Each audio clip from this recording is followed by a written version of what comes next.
नमस्कार दोस्तों, मेरा नाम है अनुराग और आज के इस वीडियो में हम लोग बात करने वाले हैं भारत के एक ऐसे महान सम्राट की जिसने कि अपने जीवन काल में बहुत सारे युद्ध लड़े और करोड़ों लोगों की हत्या भी करवाई। लेकिन अंत में उसके साथ कुछ ऐसा हुआ जिसने कि उसका पूरा जीवन ही बदल डाला। जी हाँ दोस्तों, आज के इस वीडियो में हम लोग बात करने वाले हैं इतिहास के जाने माने सम्राट अशोक के बारे में। दोस्तों, आज की ये कहानी भी बहुत ज्यादा रहस्यमयी, रोमांचक और जानकारी पूर्ण होने वाली है। तो सबसे पहले आप लोग वीडियो को लाइक करके, चैनल को सब्सक्राइब करके, वीडियो को शेयर भी कर दीजिएगा। दोस्तों चलिए बिना लेट किए हुए वीडियो को स्टार्ट करते हैं। सबसे पहले बात कर लेते हैं अशोक के जन्म की। तो आपको बता दें, वर्तमान समय में उत्तर प्रदेश के बिहार के पटना नाम से जाने वाले स्थान में अशोक का जन्म वर्ष 304 ईसा पूर्व में हुआ था, जो कि उस समय में पाटलिपुत्र के नाम से जाना जाता था। उनके पिता सम्राट बिंदुसार मौर्य साम्राज्य के दूसरे सबसे बड़े सम्राट थे और अशोक के दादा चंद्रगुप्त मौर्य महान थे, जिन्होंने ही मौर्य साम्राज्य की स्थापना की थी। आपको बता दें, अशोक की माता का नाम धर्मा था, जो एक साधारण महिला थी और इसी वजह से अशोक को शुरू में ज्यादा सम्मान भी नहीं मिला था। इसके साथ ही साथ अशोक का बचपन भी चुनौतियों से भरा हुआ था तथा चंद्रगुप्त और बिंदुसार के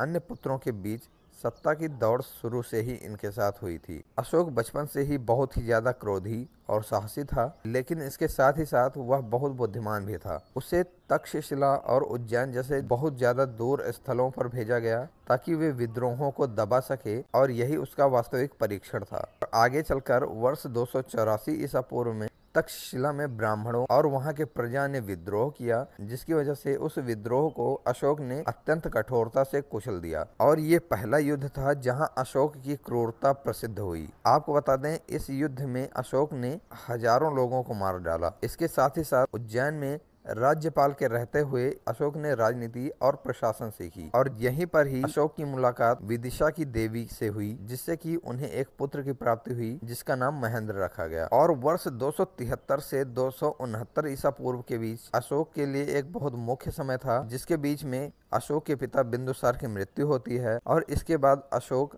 और उनके सौतेले भाइयों में बहुत ही भीषण संघर्ष होता है, जिस संघर्ष में अशोक की ही विजय होती है। और इस संघर्ष में अशोक अपने 99 भाइयों को भी मरवा देता है और कम से कम 4 साल के संघर्ष के बाद वर्ष 269 ईसा पूर्व में अशोक को सम्राट बनाया जाता है। और इसके बाद आगे चलकर अशोक अपने जीवन का सबसे बड़ा युद्ध लड़ता है, जो युद्ध कम से कम 8 दिनों तक चलता है और इस युद्ध को कलिंग युद्ध के नाम से जाना जाता है। आपको बता दें, कलिंग जो कि वर्तमान समय में उड़ीसा के नाम से जाना जाता है, उस समय पर एक स्वतंत्र गणराज्य था और यह बहुत ही बड़े क्षेत्रों में फैला हुआ था, जिसकी वजह से अशोक की सेनाओं ने इस राज्य पर आक्रमण कर दिया। आपको बता दें, इस युद्ध में कम से कम 1 लाख से ज्यादा लोग मारे गए और 1.5 लाख लोग कैदी बनाए गए और कई हजारों लोग घायल भी हुए। जिस युद्ध के अंत के बाद अशोक इस युद्ध स्थल पर घूमने गया, लेकिन वहां का विनाश देखकर अशोक का हृदय ही परिवर्तित हो गया और इस युद्ध के बाद उसे रोना आ गया, जिसके बाद उसके मन में यह विचार आया कि वह अपना धर्म परिवर्तन कर लेगा और उसने ये कहा कि अब मैं धम्म विजय चाहता हूँ,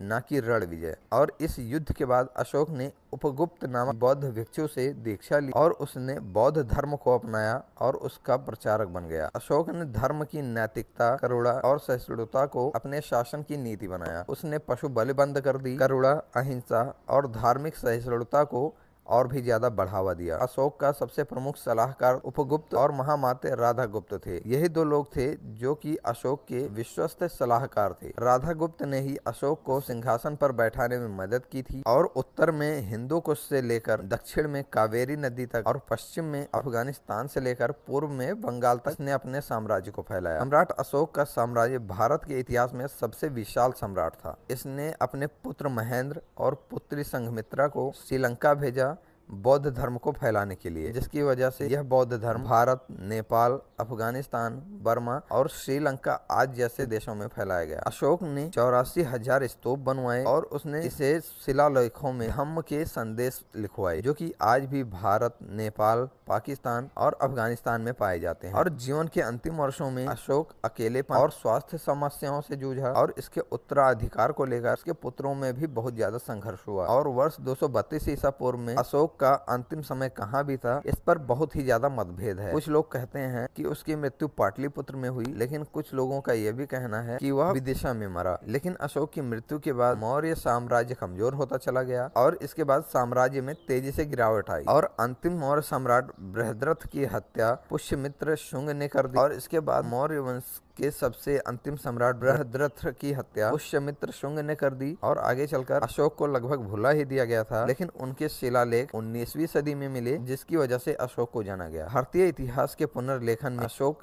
एक नायक बनकर उभरे और आधुनिक भारत में अशोक को सम्मान मिला। भारत सरकार ने अशोक चक्र को राष्ट्रीय प्रतीक बनाया और उनका धम्म चक्र आज भी भारत के तिरंगे में विराजमान है। तो दोस्तों, ये थी मेरे द्वारा अशोक की एक छोटी सी कहानी। ये कहानी आपको कैसे लगी कमेंट बॉक्स में जरूर बताइएगा और इस कहानी को अपने दोस्तों के साथ भी शेयर कीजिएगा।